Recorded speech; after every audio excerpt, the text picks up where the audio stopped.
I was 19 when I did the 2012 Olympics, and I vividly remember in those years leading up to that, you have to go out and compete in like a crop top and knickers, and it's just something that I would worry more about what I looked like more than what my performance was going to be like. I think when I just got thrown in the deep end in 2012, there was like 80,000 people in the stadium. There was millions watching through the lens of the camera. I think once I experienced that, I was just like, nothing is ever going to be as terrifying as that.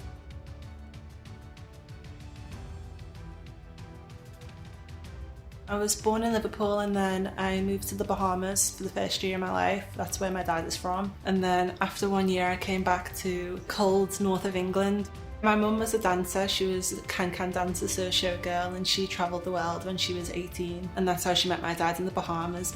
She really wanted that life for me, so from when I was walking out of nappies, she had me doing ballerina dancing, she had me doing modern, classical tap, all the stuff. And I was super sporty. I was always playing football with boys, which was like the total opposite of being a dancer. And when I gave up dancing, she was very upset, but she said that I needed to have a hobby. So we went through like a number of different things. I did football, keyboard lessons, and then I finally found athletics. And she didn't like it at first, but now she regrets that she didn't have an opportunity to do it when she was younger too.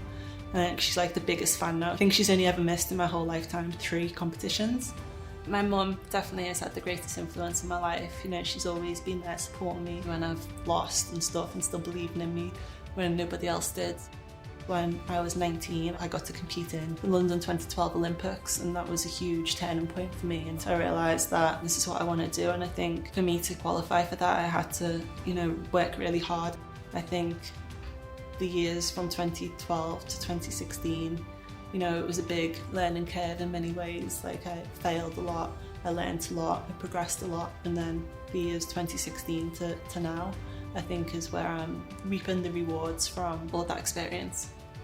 2012, I was young and really excitable and just buzzing to be a part of the competition. And in 2016, I was still young at the time, I was 23, but I had all this expectation, and I put a lot of weight on my shoulders in order to say I need to come out of here with a medal. This is what people expect, this is what I expect. And I just wasn't ready, physically, mentally. I wasn't in the right place at the time. I didn't cope with losing quite well, and I was in a very negative space where I'd be very hard on myself, and I'd wake up and that would be the first thing I'd think about every day.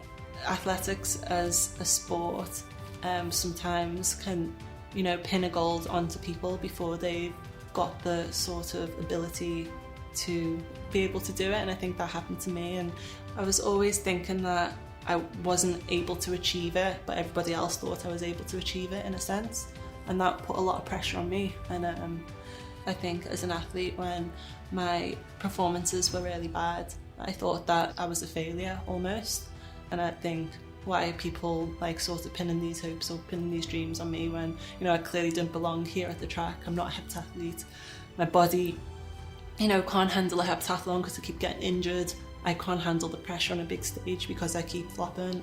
Why are people still expecting me to do well? And I think coming away from that, it's like you need to just separate your work from your personal life, and also separate your expectations from other people's expectations, because at the end of the day, we're all just trying our best. And I think how I deal with setbacks now is understand that if I've done everything I possibly can to get to this competition, you know, I shouldn't feel bad if I don't win, because, you know, this is the best I can do. And I think just like being kind to yourself like that sets you up for a better life, but also a better performance, because you're not worried then.